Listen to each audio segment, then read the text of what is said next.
Bab ke-117 saya ulangi. An Abdullah bin Yazid al-Khutami qala Rasulullah sallallahu alaihi wasallam. Nabi bersabda, kullu ma'rufin shadaqah. Setiap yang baik itu adalah sedekah. Hadis yang sifatnya umum, spiritual giving maupun material giving, pemberian yang sifatnya materi maupun non materi itu adalah sedekah. Hadis nomor 2, Rasulullah punya kebiasaan kalau mau berbagi makanan atau beliau mendapatkan harta yang cukup banyak, beliau bersabda kepada sahabat Anas pembantunya, idhabu bihi ila fulanah, pergilah engkau kepada ibu ini, kepada si fulanah itu, fa innaha kanat shadiqatu Khadijah, sebab dia itu dulu adalah temannya Khadijah. Idhabu bihi ila baiti fulanah, pergilah engkau ke rumahnya si fulanah, fa innaha kanat tuhibbu Khadijah, sebab dia itu dulu orang yang dicintai atau mencintai Khadijah. Kemudian hadis yang nomor 3 di dalam bab itu juga masih sama, kullu ma'rufin shadaqah. Setiap kebaikan itu adalah sedekah. Sekarang bab ke-118. Hadisnya cukup panjang-panjang, akan tetapi poinnya itu ada pada ujung akhirnya rata-rata. Babul khuruju ilal maqbalah wa hamala syai' ala atiqihi ila ahli bayi ila ahlihi bizzabin. Bab keluar menuju kebun atau tempat menggembalakan kambing dan memikul sesuatu di atas pundak dan pulang kembali kepada keluarga membawa bawaan yang diletakkan di dalam keranjang. Ya gitu judul babnya. Keluar ke ladang sayur membawa sesuatu di pundaknya kepada keluarganya dengan kantong dari pelepah rumah. Ya, itu kurang lebih begitu. Jadi pergi ke Maqbalah, kebun sayur. Ini ceritanya sahabat Salman. Jadi sahabat Salman itu ada perselisihan dengan sahabat Hudzaifah. Ketika di cross check, maka kemudian sahabat Salman bilang begini, wa kana al-insan ma'jula. Manusia itu memang bertabiat tergesa-gesa. Sebetulnya antara aku dengan dia itu orang masalah.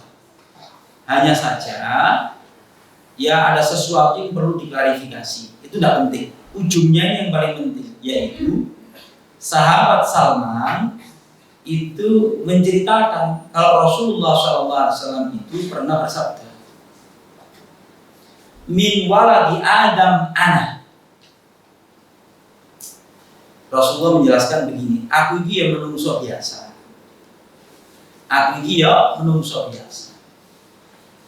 Yang kadang-kala juga ada marah, ada jengkel.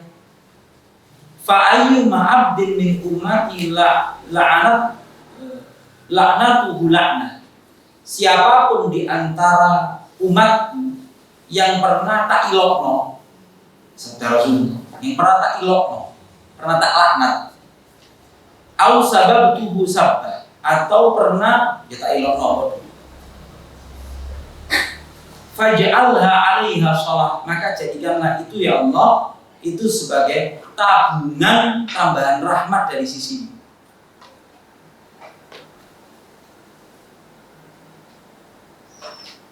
Ibu-ibu, ini sebetulnya bagian dari ketawaduan Rasulullah SAW. Ketawaduan Rasulullah SAW. Apa pernah Nabi itu melaknat? Ya pernah, tapi karena kejadian tertentu. Satu contoh. Itu contoh ya.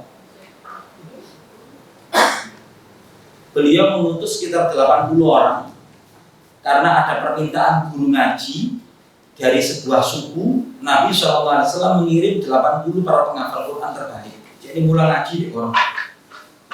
Ternyata di tengah perjalanan 80 orang ini disergap oleh sebuah pasukan yang sudah kong-kalingkong sama yang minta kiriman guru ngaji tadi. Ada 2 atau 3 suku yang menipu Rasulullah SAW dan sampai membunuh para sahabat. Maka selama 1 bulan full Nabi melaknat di dalam kunut beliau suku-suku yang mengkhianati beliau itu tadi.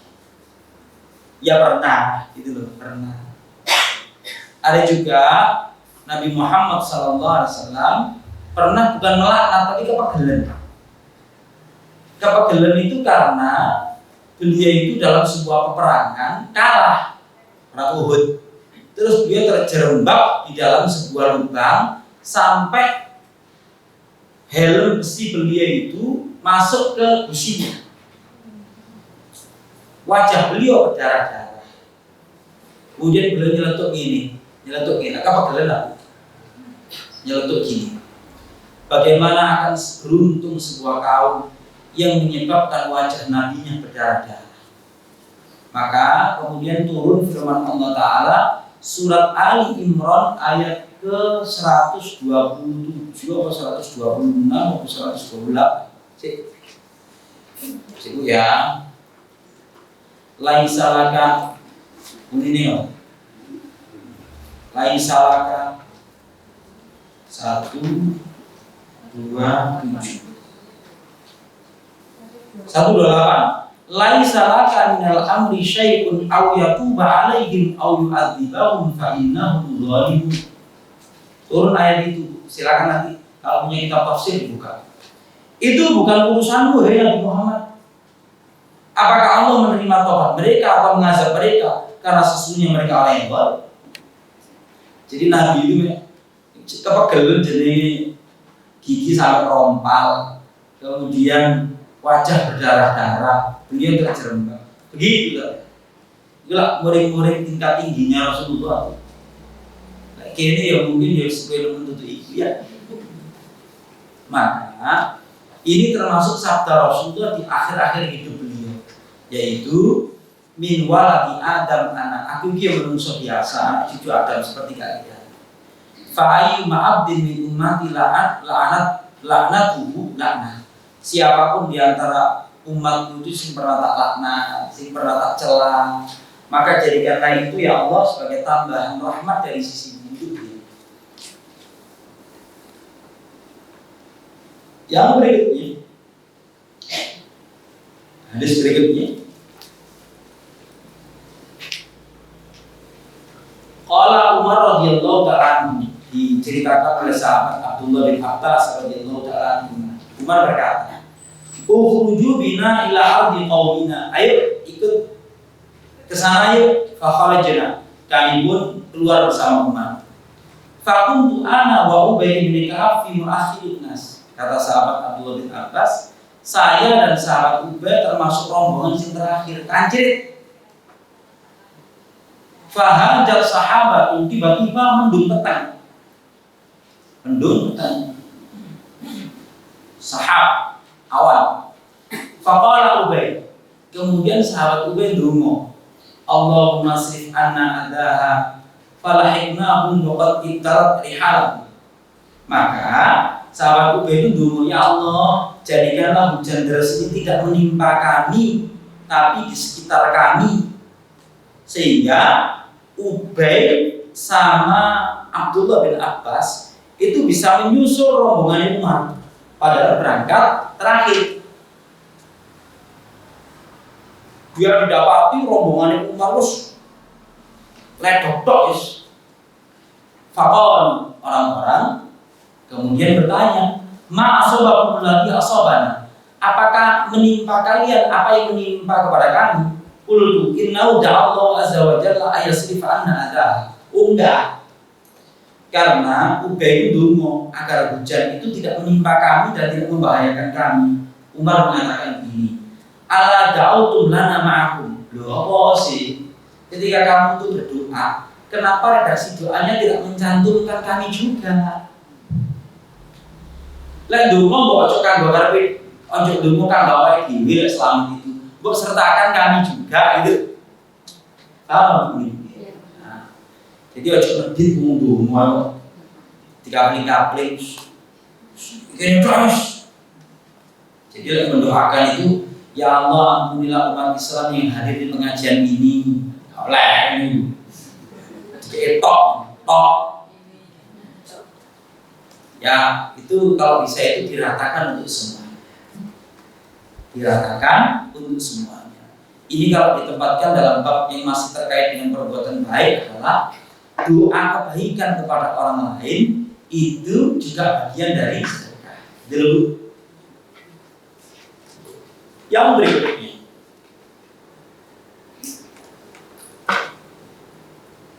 bab ke 119. Babul khuruju ila di'ah. Bab keluar menuju kebun utawa tempat penggembalaan. Gitu. Berangkat ke tempat kerja. Wah. Nah, di sini itu masih di'ah wa tijarah ya. Jadi tempat untuk berniaga, tempat untuk menggembalakan kambing, tempat untuk bercocok tanam, tempat untuk semacam-macam selain itu.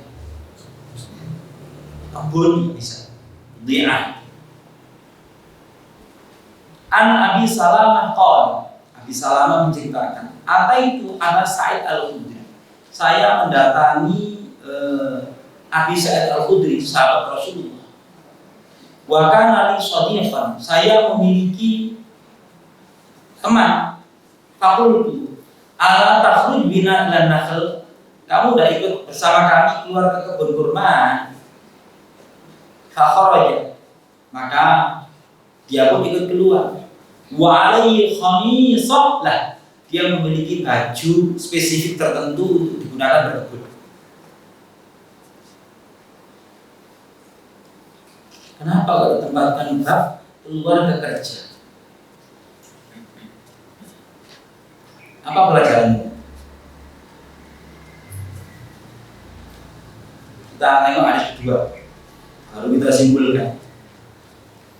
An Ummi Musa qala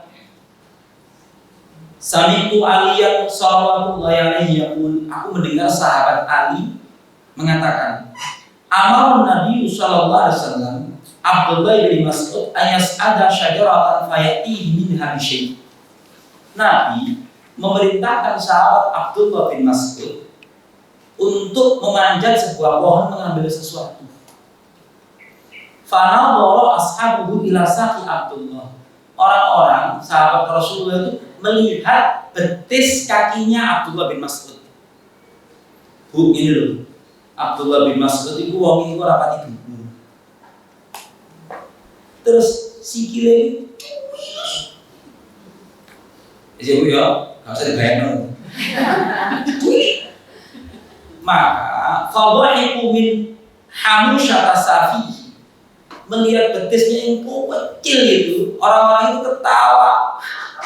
Sampai-sampai dikatakan jongkoknya seorang sahabat itu dhuwure padha sahabat Abdullah bin Mas'ud. Yono sahabat sing jangkung iku ono. Faqala Rasulullah SAW. Nabi melihat fenomena itu mengatakan, "Mata hakul lapore on guyu-guyu lapo." Lapo guyu-guyu lagi lapo menertawakan. La rijlu Abdullah aqalu fil mizan min Uhud. Sungguh betis kakinya Abdullah bin Mas'ud itu lebih berat di sisi Allah daripada gunung Uhud.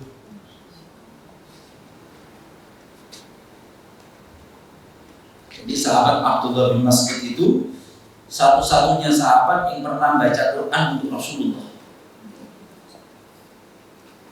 Dan dia adalah orang yang pertama kali berani membaca Quran di hadapan orang kafir Quraisy di Mekah. Bocah Rahman. Sampai dipukuli pingsan. Biar ini maca Quran di tanah publik menunggu, itu gak gampang. Apalagi harus dicari orang yang punya nasab dari keluarga yang kuat. Lah Abdullah bin Mas'ud iki wong biasa. Wabu ino sampai pingsan ngocok Ar-Rahman.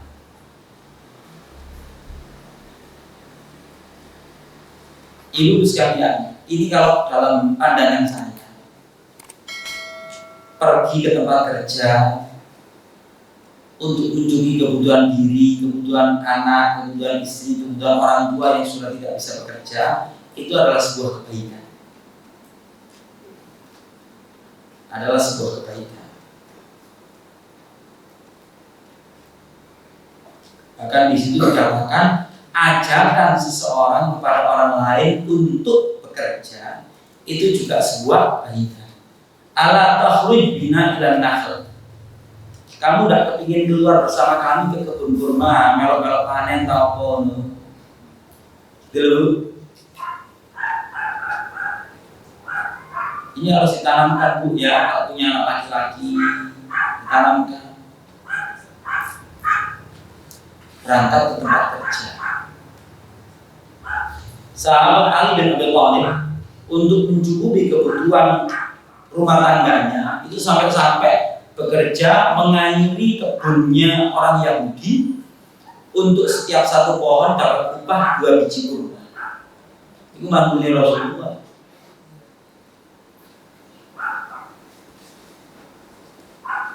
Nah kalau bagian yang kedua tadi menyuruh seseorang untuk penugasan tertentu seperti memanjat pohon.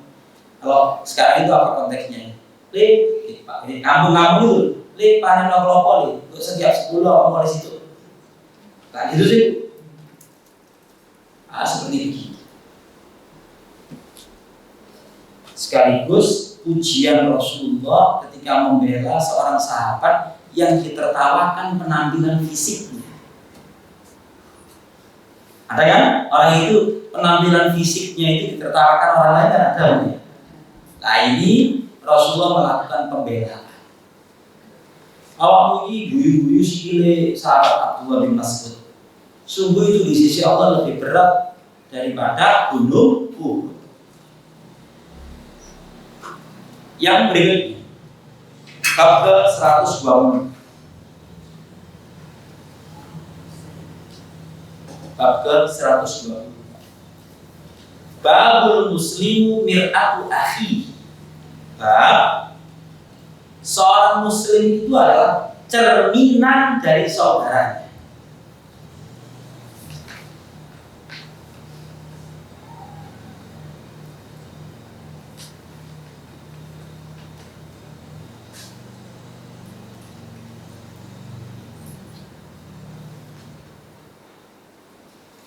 Wa an Abi Hurairah radhiyallahu ta'ala anhu qala al-mu'minu mir'atu akhihi. Orang mukmin itu adalah cermin bagi saudaranya. Idza ra'a fihi aiban, apabila dia melihat aib pada dulur muslim yang lainnya, aslahahu, dia proaktif untuk memperbaiki. Proaktif untuk memperbaiki.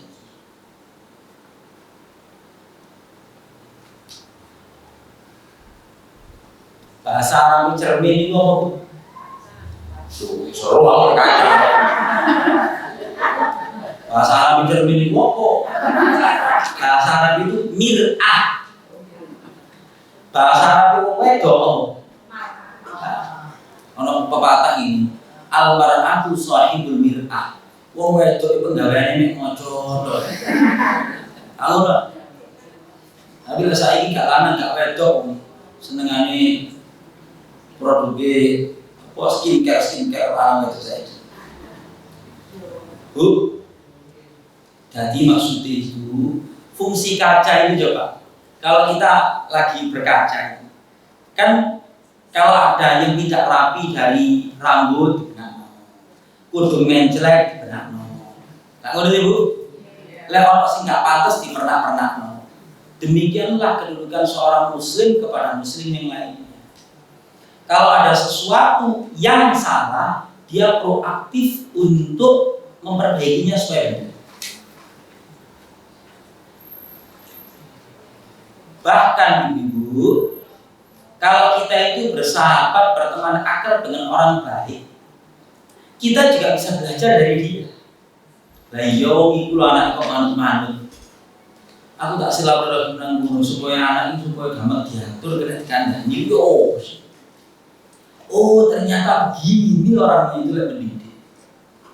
itu menjadi refleksi atau cermin kita untuk perbaikan diri.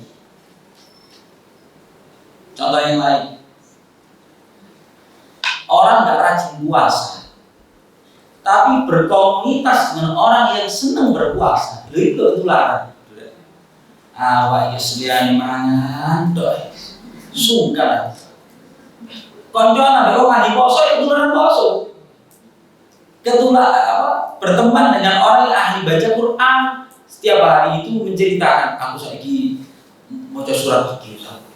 Lo gini ya terrefleksi, wah, ini kira mau coba nih seterbata-bata, tapi rajin luar biasa. Masuk kiri guys, lancar nggak baca Quran, ya oh, dari itu mas.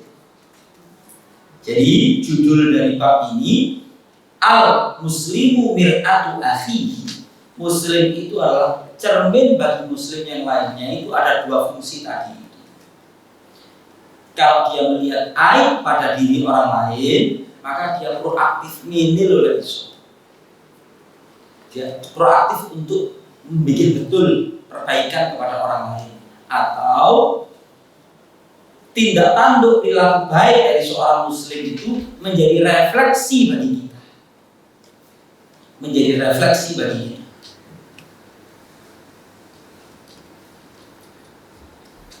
Wa Nabi Hurairah radhiyallahu ta'ala anhu an Nabi sallallahu alaihi wasallam, hadis yang nomor 2 di dalam bab ini. Ani Nabi sallallahu alaihi wasallam bersabda begini, al mu'minu mir'ati akhihi. Orang mukmin itu cermin dari saudaranya. Wal mu'minu akhul mu'min. Orang mukmin itu saudara mukmin yang lainnya. Sing Palestina, sing Aceh, sing Madura, pokoknya muslim mukmin dulu. Maksudnya ini adalah perlakukan mereka itu seperti saudara. Seperti saudara ini loh. Kita ini kalau bersaudara, kalau saudara kita itu sengsara gak betul, laku. Nah, saudara kita itu lagi salah loh, kita kepingin nganda. Kalau dia kekurangan, kita kepingin membantu. Yang itu saudara. Kalau dia punya aib, kita proaktif untuk menutupi. Kalau dia punya keunggulan, kita ikut mempromosikan. Aku dia dulu. Itu maksudnya gitu. Yaqufu alaihi bi'atahu wa yuhituhu min wara'ihi. Dia menjaga agar potensi buruk itu tidak menimpa saudaranya, dan menjaga ketika saudaranya itu jauh dari dia. Lewat sing ngelek-ngelek no, itu dia mengkantor balik. Tenang. Itu maksudnya gitu. Itu maksud dari orang mukmin itu cermin saudara. Ya menutupi aib, ya potensi buruk yang berpotensi mendatangkan keburukan kepada dia itu kita ingatkan. Itu guys.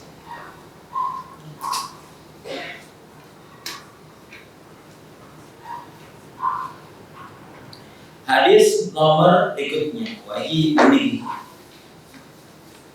Saya butuh bantuan cara menerjemah. Saya paham tapi membahasakannya ini bingung. Sing 240, hadis nomor 240. Coba ditengok ya, saya terjemahkan. Wa'al masturat, dari seorang sahabat namanya Masturat Ibnu Syaddad. Dia dan bapaknya adalah sahabat. Dari Nabi Muhammad SAW, man akala bi muslimin akalatan fa innallaha yat'anuhu bi min jahannam. Inilah bahasa Jawa, saya bisa menerjemahkan. Sopo sing makakno dulure muslim, tahu makakno. Jadi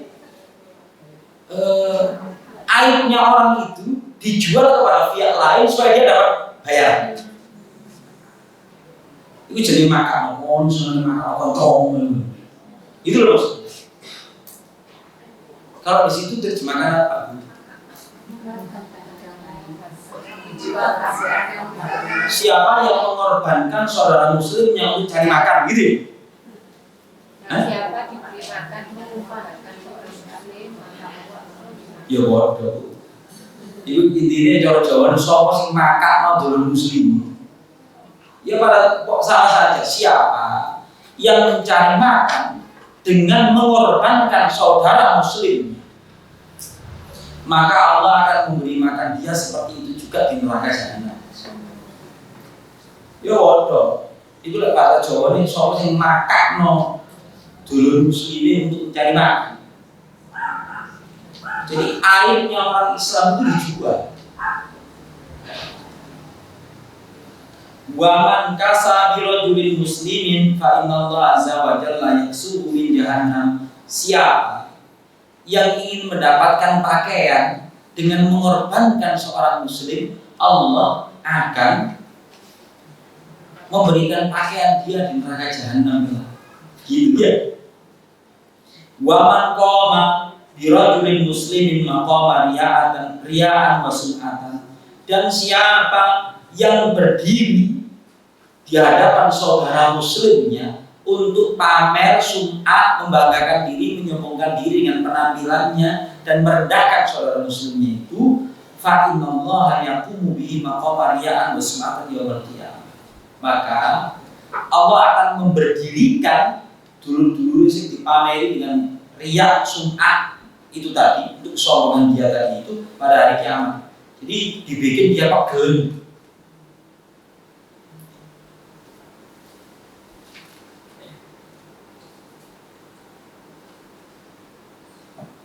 Di situ terjemahkan apa?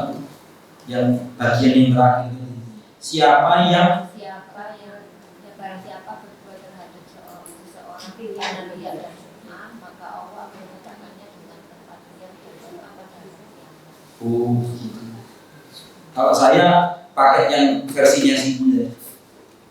Siapa yang berdiri di hadapan seorang muslim untuk pamer, untuk memperdengarkan amal dengan penampilan dan untuk kesombongan dirinya itu, maka Allah akan memberdirikan dia pada hari kiamat dalam kondisi ya harus pamer-pamer nois soal manfaatnya.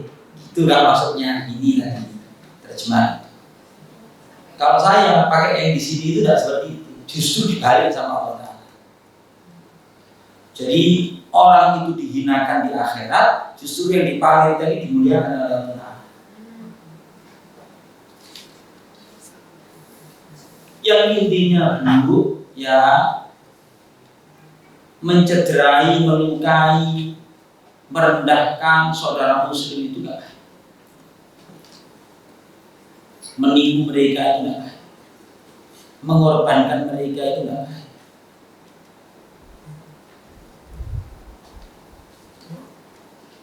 Entah demi karir, entah demi kenaikan jabatan, entah apapun itu sudah baik.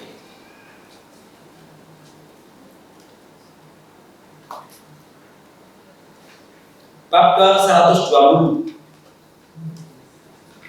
Ini bahasa Jawanya enak, bahasa Jawa. Bab guyonan sing gak oleh. Itu gitu. Bab guyonan sing gak oleh.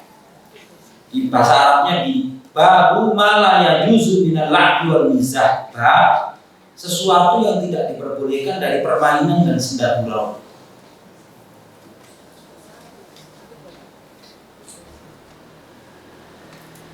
Hadisnya cuma satu.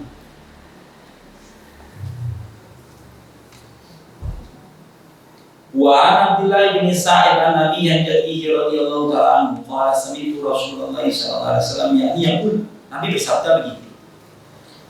La ya'khudhu ahadukum mata aswahibihi la'iban wala jahad. Janganlah salah seorang di antara kalian mengambil barang milik sahabatnya itu, baik dia bercanda maupun serius. Bercanda maupun serius.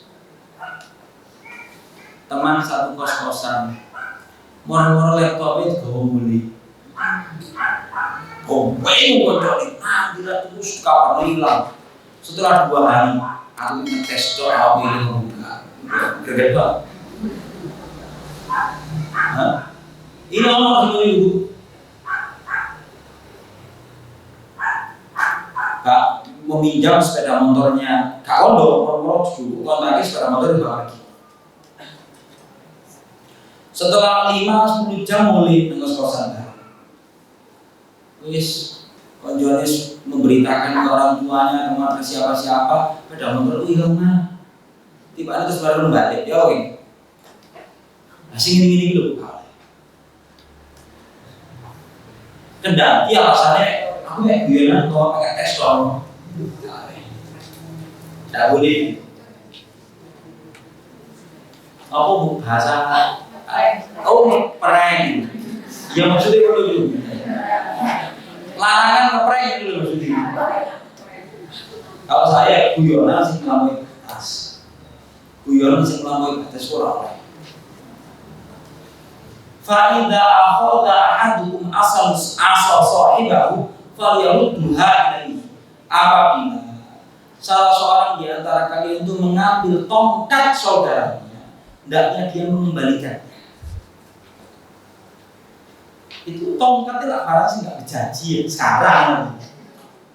Tapi bagi bangsa dan pasir dulu, tongkat itu sangat berharga. Oh, Nabi Musa aja kemana-mana bawa tongkat. Umar itu kemana-mana bawa tongkat. Rasulullah itu di beberapa momen itu bawa tongkat.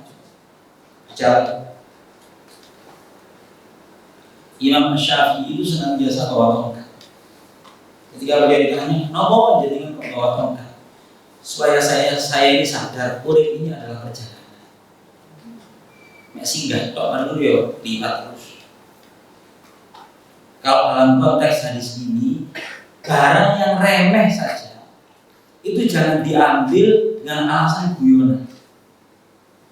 Contohnya apa? Konteksnya pondok itu adalah anduk, odol, sadar. Itu konteksnya anak pondok. Saya nanti gosok, pinjam tapi tidak, yaitu adiknya nyolong. Adiknya nyolong itu keharamannya kok. Itu ya Bu ya. Kalau konteks kehidupan masyarakat sekarang realistis apa?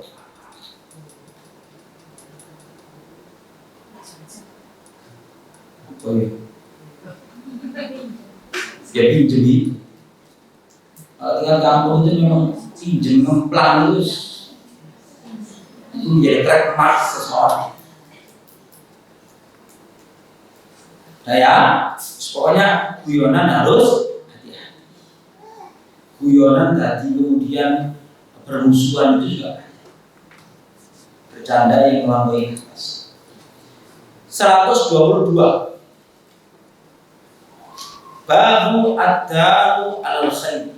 Bab orang yang menunjukkan kepada kebaikan.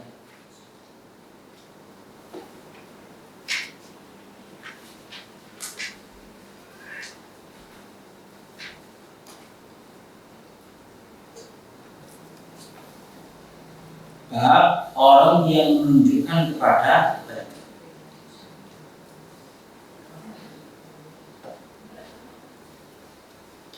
An Abi Mas'ud Al-Ansari radhiyallahu ta'ala anhu qala ja'a rajulun ila Nabi sallallahu alaihi wasallam faqala, telah datang seseorang menemui Rasulullah sallallahu alaihi wasallam sambil mengatakan, inni ubdi abi fa'ah malani. Apa ya?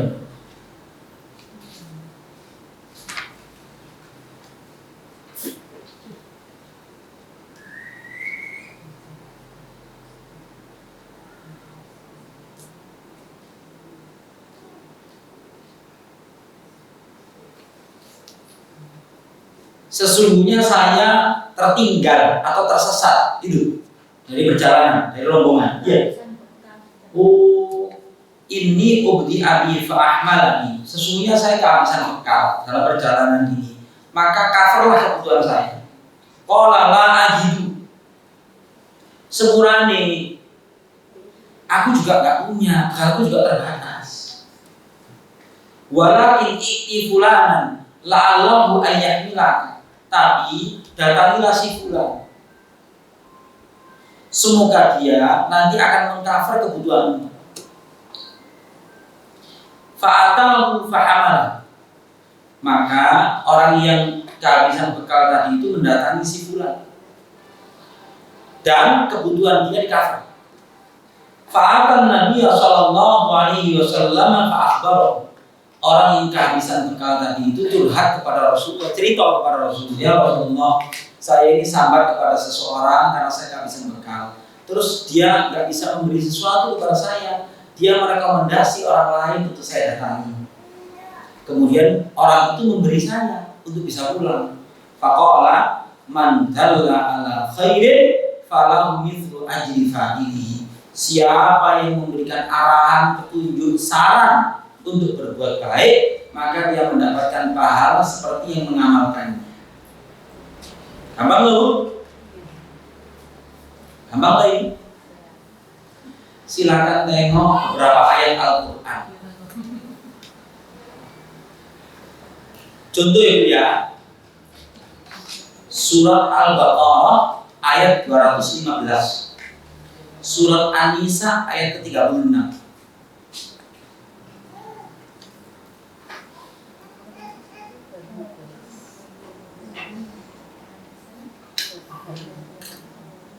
Ini salah satu anjuran untuk memberi itu adalah kepada musafir yang kehabisan bekal. Apa Bu? Musafir sing kehabisan. Siapa yang rumahnya pernah datangi seperti itu?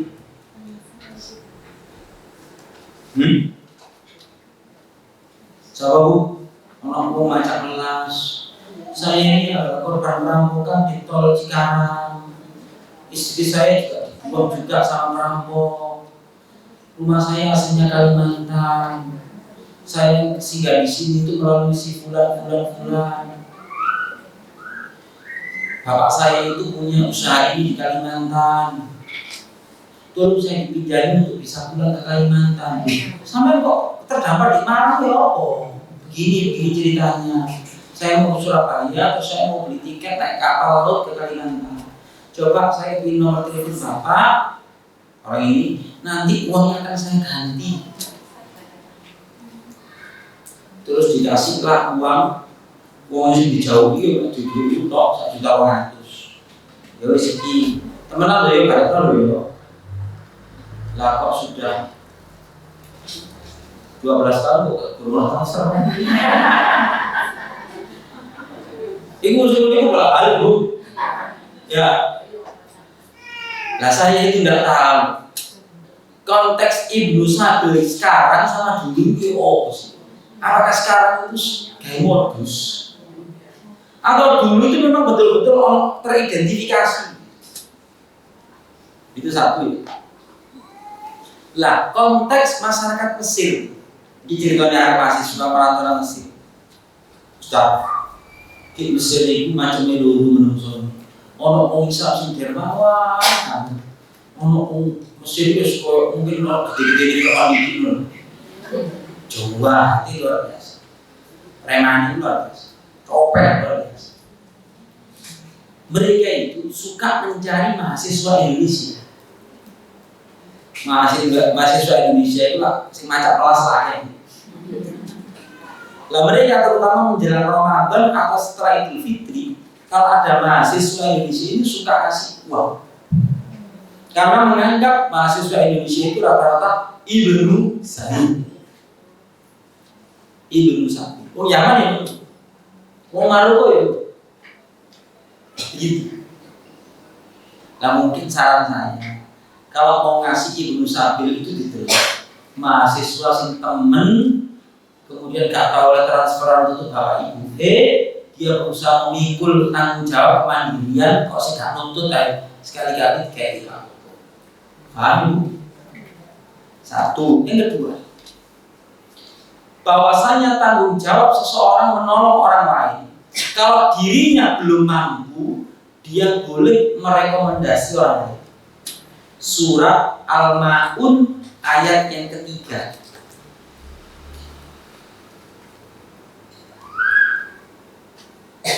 Surat apa Bu? Ini apa? Wala yaquddu ala ta'amil miskin. Coba perhatikan redaksinya. Tahukah kamu orang yang mendustakan agama, mendustakan hari akhirat balasan amal, maka itulah orang yang menghardik anak yatim dan tidak mau menganjurkan memberi makan orang miskin. Tidak mau menganjurkan. Saya orang yang pas-pasan. Ada tetangga saya tidak bisa beli beras, curhat ke saya, Mas. Ya Allah, mari ini corona ini jatuh bangkrut, boleh meneh, gak nutut meneh. Sama orang beras itu kayak orang surah Pak ya pas-pasan. Tapi tenang, lah saya boleh merekomendasi teman saya. Dan itu wajib bagi saya. Telepon saya teman saya, Pak sama ada beras surah. Ini orang proyek akhirat Tonggoki. Tonggoki gak cukup beras. Anak itu ujungnya lorong. Tolong kirim beras bu. Itu kewajiban saya. Jadi merekomendasi orang lain untuk menutupi kebutuhan dia, termasuk musafir, termasuk orang-orang yang tidak mampu. Gitu ya Bu ya. Orang yang merekomendasi orang lain untuk berbuat baik itu juga mendapatkan pahala seperti orang yang berbuat baik. Cuma tidak zaman saya juga gampang merekomendasi. Gue tiga langganan. Mana Bu? Gue sih mandu pengalaman. Memang Bu, tiga modus saya. Wah, tiga langganan. Kayak ada.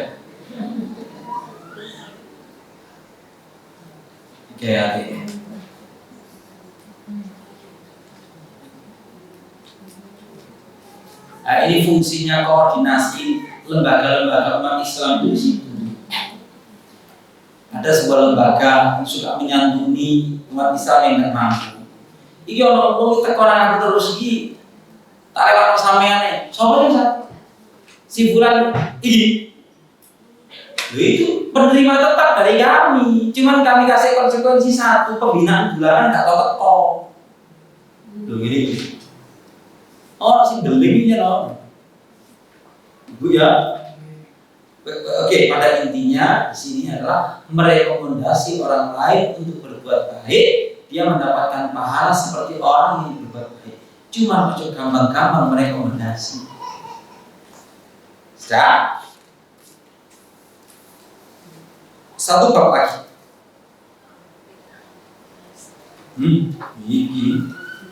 Ini kasih tugas ada ibu bab ini. Bab 1, 2, 3 ibu ya. Kasih tugas ibu ya nanti. Babul afu wal khasfu wal wasafhu anin nas. Bab memaafkan dan berlapang dada kepada kesalahan orang. Bab memaafkan dan berlapang dada kepada kesalahan orang.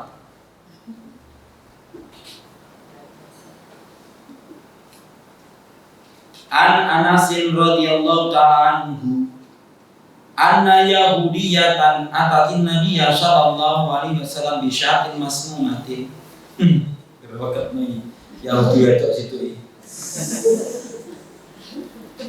Dari sahabat Anas, beliau cerita, sesungguhnya ada ibu atau seorang wanita Yahudi datang dengan kambing, masakan kambing yang dikasih racun. Fa'akala minha faji'a biha faqila ala naqtulha. Maka Nabi Muhammad memakan hidangan itu. Didatangkan kepada Nabi, Nabi ngajak makan para sahabat. Rupa-rupanya ibu-ibu tadi itu memang sengaja untuk meracun Nabi Muhammad. Dia mengatakan begini, lek dhek Rasul temenan gak kira mati. Mulu Nabi Muhammad kayak gini bercoba. Allah naktulha, kamu nak membunuhnya kan? Kalau lah enggak. Fama zalat a'rifuha fil hawati Rasulullah SAW. Kami mengetahui dampak keracunan Rasulullah itu dari rasa sakitnya Rasulullah. Dan yang makan bersama Rasulullah itu adalah sahabat yang meninggal gara-gara mengkonsumsi. Ketika wanita itu didatangkan kepada Rasulullah, lapor sampai pakai suguhan beracun dengan Rasulullah. Jawabannya itu tadi, dari Rasul pasti Tuhannya memberitahu dia. Nabi terus ngapain orang itu? Gak jauh nggak jawab, guys. Mengalir. Gitu dong. Tak sama dengan nama ini. Sekolah sama ini jawab kabar baru. Hah? Nah, ibu-ibu itu kasus Rasulullah memaafkan. Oh banyak sih sebetulnya. Beliau surah. Yang berikut, Sami'tu Abdullah bin Zubair Wahab bin Kaisan mengatakan, aku pernah mendengar Abdullah bin Zubair, cucunya sahabat Abu Bakar, dan ini merupakan bayi sahabat Muhajirin yang pertama kali lahir di kota Madinah. Abdullah bin Zubair yaqulu alal mimbar,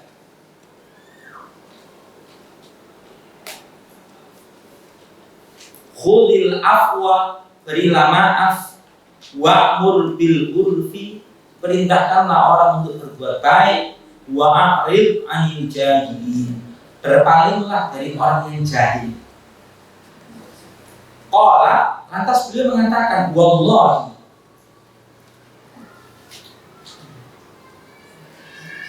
ma umira biha an tukhadha illa min akhlaqin nas. Gimana cara mengartikannya itu bagaimana? Demi Allah,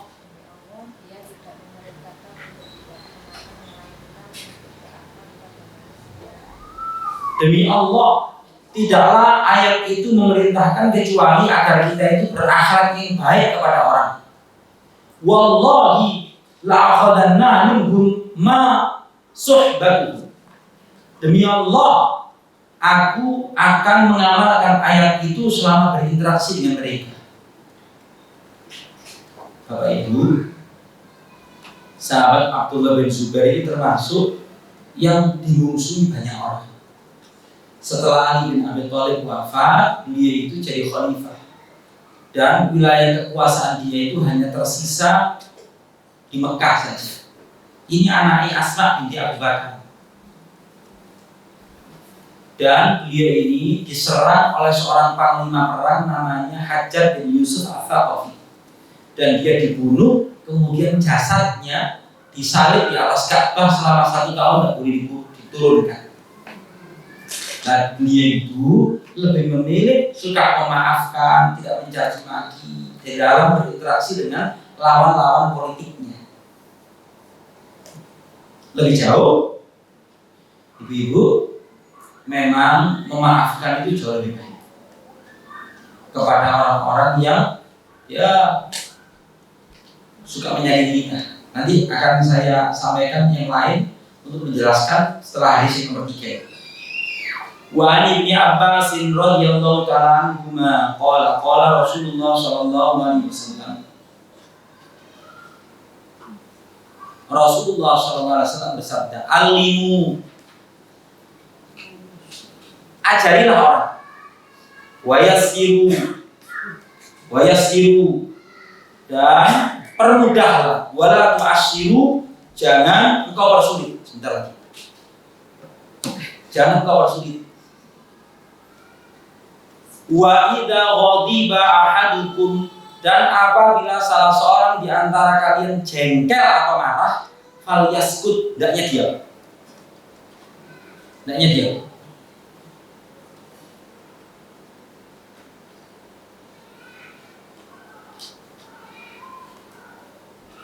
ibu-ibu, ini kode etik jadi guru di sini. Ajarilah, permudah jangan dipersulit. Kalau lagi jengkel atau lagi marah, diam. Sebab orang kalau lagi marah itu keseimbangan berpikirnya itu tidak ada. Lah ibu-ibu keperucut tuh, baik. Sekarang terkait bab ini, ibu-ibu silakan menghafalkan surat An-Nur ayat ke-22. PR.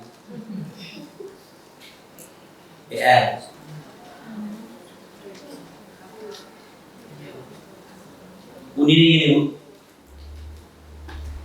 Penutup. Ya kalau teman-teman ibu ya. Jadi pertemuan keluarga gak umur-umuran.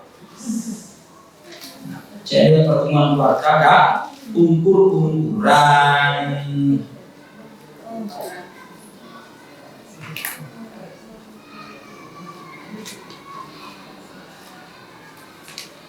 Jaga umur-umuran. Bunyi ini Bu. A'udzubillahi minasyaitonir rajim. Wala ya'tali ulul fadli minkum was-sa'ati ayyutu lil qurba wal yatama wal masakin wal muhajirina fi sabilillah wal ya'fu wal yasfahu ala tuhibbuna an yaghfirallahu lakum wallahu ghafurur rahim.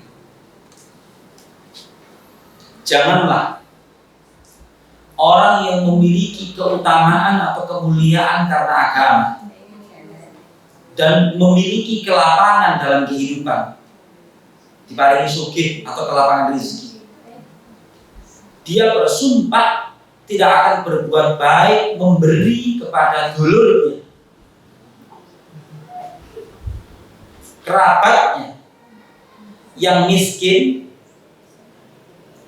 yang mau berhijrah di jalan Allah. Hendaknya dia memaafkan dan berlapang dada. Memaafkan dan berlapang dada. Wal ya'fu wal yasfahu. Ala tuhibbuna an yaghfirallahu lakum? Apakah dia enggak senang dengan memaafkan itu Allah akan mengampuni dia? Itu maksudnya gini loh. Wong itu gampang nyepurokan, itu gampang disepuro oleh Allah Ta'ala. Benar maksudnya. Bahasa lainnya sih lebih singkat. Cara cepat untuk mendapatkan ampunan Allah adalah gampang memaafkan. Wis. Wallahu ghafurur rahim. Allah itu Maha Pengampun, kasih sayangnya terus menerus. Itu ayat turun terkait sahabat Abu Bakar yang disakiti sama keponakannya. Wis. Soalnya sih lagi kepegelen sama keponakan ini. Menunggu ya, dimaafkan, kemudian berlapang dada.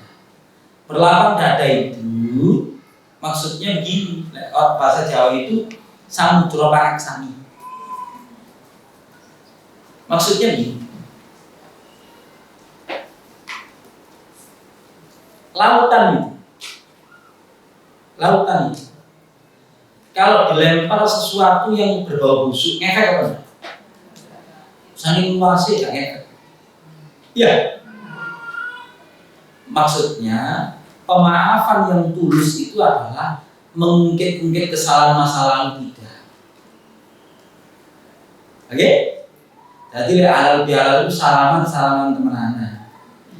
Tapi itu tanpa hajat berlunas. Betul. Maksudnya tapi nyempuroni temenan. Sebagaimana Nabi Yusuf alaihissalam di ayat yang ke-99 surat Yusuf, tanpa mengungkit kesalahan masa lalu. Wallahu a'lam bishawab. Kita diskusi 5 menit.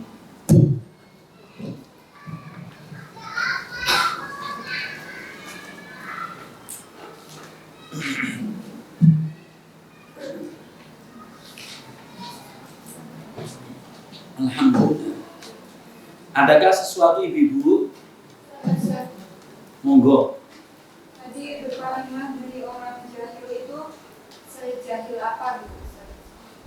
Sudah? Ibu sekalian, ketika turun ayat itu, malaikat Jibril itu menyampaikan kepada Rasulullah SAW cara mengamalkan ayat itu. Khudil afwa wa'mur bil urfi wa'rid anil jahil. Cara mengamalkannya 3. Sama-sama Ibu. Sil man qata'ak. Sil man qata'ak. Mengapa liwatai hafalan? Saya harus mengundang hafalan saya ini. Sil man qata'ak wa'ati man haramak wa'fu amman walamak. Silman qata'ak itu adalah sambunglah orang yang memutus silaturahim denganmu. Berilah orang yang enggan memberimu. Mau medit malah begini. Wa'fu amman walamak, maafkanlah orang yang menggolimimu. Itu silakan baca penjelasan ayat itu dalam kitab-kitab tafsir.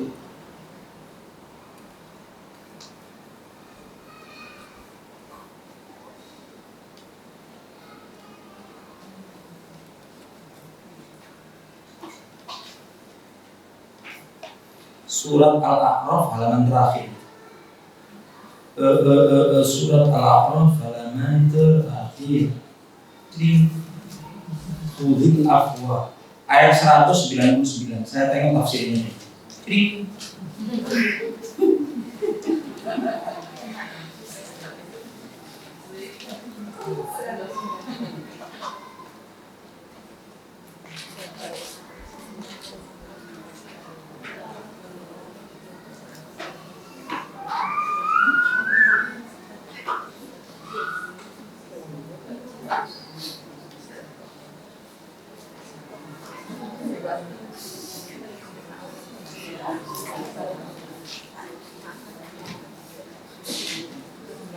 Ibu tadi bertanya, jahil itu apa? Jahil itu roto ekuivalen sama usil. Kalau kayak ini nyaman sampai ya, sama nggak salah dituduh salah. Anda berkata-kata lemah lembut, dia nyentil-nyentil. Ya. Mendung soal apapun kebaca ya, intinya menyakiti Anda, menyakiti Anda. Ada yang lain Bu?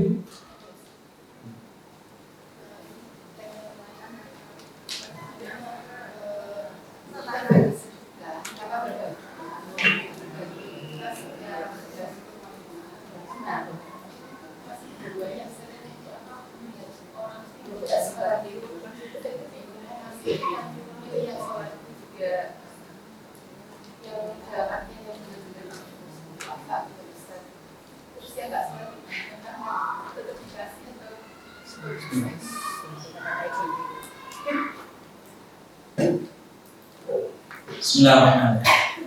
Ada istilah sekarang itu namanya ono sedekah subuh, ono sedekah akbar di Jumat, ono sedekah nasi kan bertumbuh di mana-mana ya. Sasarannya itu kadang-kadang ono wong sing salat, ono enggak salat atau ya. Ibu sekalian, kalau pemberian itu sifatnya umum, itu jangkauannya luas. Salat, enggak salat itu enggak masalah.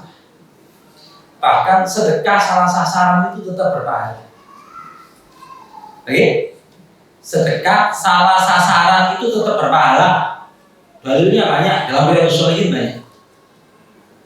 Satu diantaranya adalah ceritanya Pak Yazid sampai anaknya Pak Ma'an. Jadi Pak Yazid itu titip duit sak dompete nang masjid, nang takmir. Pak, sopo ae sing mlebu nang masjid iki wong pertama pokoke duit sak dompete kek ono nang tibane kek ono nang anake. Ada juga dalam Riyadhus Shalihin cerita orang bersedekah ditaruh di malam hari, lalu sedekahnya itu sampai di orang yang paling kikir. umat digoleh sedekah musik. Ya, terus akhirnya mudah-mudahan itu menginspirasi dia jadi dermawan dan seterusnya. Intinya sedekah itu kalau sifatnya umum siapapun, tapi memprioritaskan sedekah makanan itu kepada 3 pihak ini utama. Surat Al-Insan halaman kedua. Wa yut'imuna at-ta'ama 'ala hubbihi miskinan wa yatiman wa asira. Ayatnya golongan dhewe. Ya, halaman kedua surat Al-Insan. Ya ayat 12, 13, 14 semua. Dan mereka itu suka memberikan makanan yang disenangi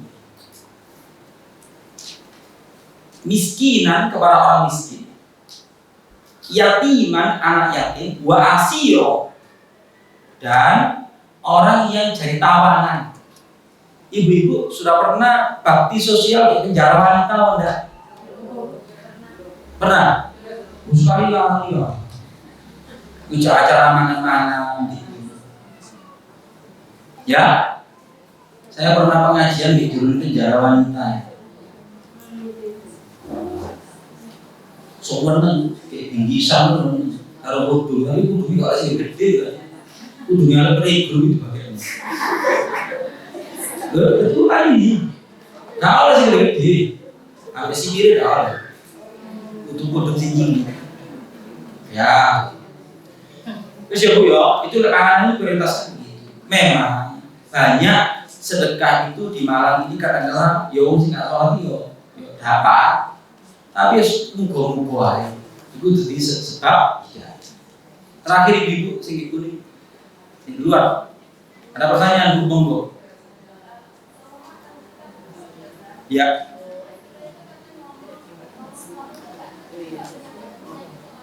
Ya. Sudah. Kalau kita itu ngomong, ternyata tidak tahu kalau itu menyakiti orang. Hukum prinsip agama itu begini. Falyakul khairan aw liyasmut. Berkata yang baik atau lebih baik yang lurus. Nah kriteria baik itu sama gawe dewi. Sama gawe dewi itu maksudnya dari sisi intonasi, dari sisi pilihan diksi, dari sisi kapan dan nang sopo ngomong. Lah udah jadi. Ada loh. Ngomong itu pelan, tapi pilihan redaksinya itu nyelkit. Nggak boleh sih? Maka dipikir dhisik kalau ngomong.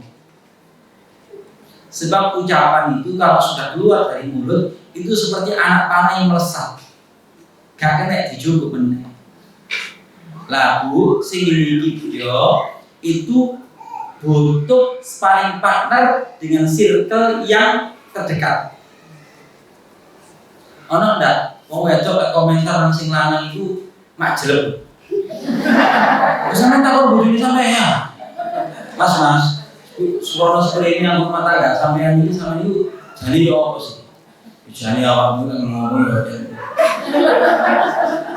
Itu udah takon iku. Ya. Atau yang menjadi sasaran kerap kali adalah anak. Lah dari circle yang terdekat ini Anda akan punya volume muhasabah. Gitu dulu. Lah sing gak disengaja itu di luar kapasitas kita. Paling tidak kita mengusahakan intonasinya sing apik, pilihan redaksinya sing apik, iki nang sapa. Di dalam Al-Qur'an itu ana prinsip qaulan. Sing wae qaulan iki. Lek nang bojo karo anak qaulan sadida. Ojo dikai titik telu qaulan syadida. Lek qaulan syadida perkataan sing pedes, sing sadis. Lek qaulan sadida perkataan yang laras lurus dengan nilai kebenaran. Ono ambek bojo itu kalau ngomong qaulan ma'rufah, ngomong sing apik. Lek nang sing duwe tuwa itu qaulan karimah. Lek kanggo wong cengel qaulan baligha. Itu ono itu. Nah itu perlu dipelajari, tapi nggak sekarang. Baik ibu sekalian, prinsipnya itu tadi, intonasi, diksi, di mana, kepada siapa, ngomongnya berjaga. Wallahu a'lam. Ibu sekalian, kita cukupkan ini tadi menutupi keterlambatan. Kita tunggu bareng-bareng. Bismillahirrahmanirrahim. Allahumma shalli wa sallim ala nabiyyina Muhammad walhamdulillahi rabbil alamin. Rabbana zalamna anfusana wa illam taghfir lana wa tarhamna lanakunanna minal khasirin. Allahumma anfa'na bima 'allamtana wa 'allimna ma yanfa'una wa zidna ilma. Ya Allah, berilah manfaat apa yang kami pelajari. Ajarilah kami hal-hal yang bermanfaat untuk dunia dan akhirat kami.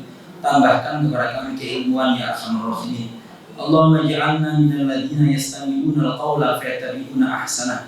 Ya Allah, jadikanlah kami orang yang senang mendengarkan nasihat yang baik, kemudian mengamalkan yang terbaik dari apa yang kami dengarkan ya arhamar rahimin. Alallahi tawakkalna rabbana la taj'alna fitnatan lil qawmil zalimin wa najjina bi rahmatika minal qawmil jahilin. Allahumma ansur ikhwanana al-muslimin al-mujahidin al-mustad'afina fi Gaza, fi Filistin wa fi kulli makan ya rabbal alamin. Allahumma ansurhum ala aduwwika wa aduwwihim ya rabbal alamin. Rabbana atina fid dunya hasanah wa fil akhirati hasanah wa qina adzabannar. Wa sallallahu ala khairi khalqihi Muhammadin sallallahu alaihi wasallam. Subhana rabbika rabbil izzati amma yasifun. Wassalamu alal mursalin walhamdulillahi rabbil alamin. Assalamualaikum warahmatullahi wabarakatuh.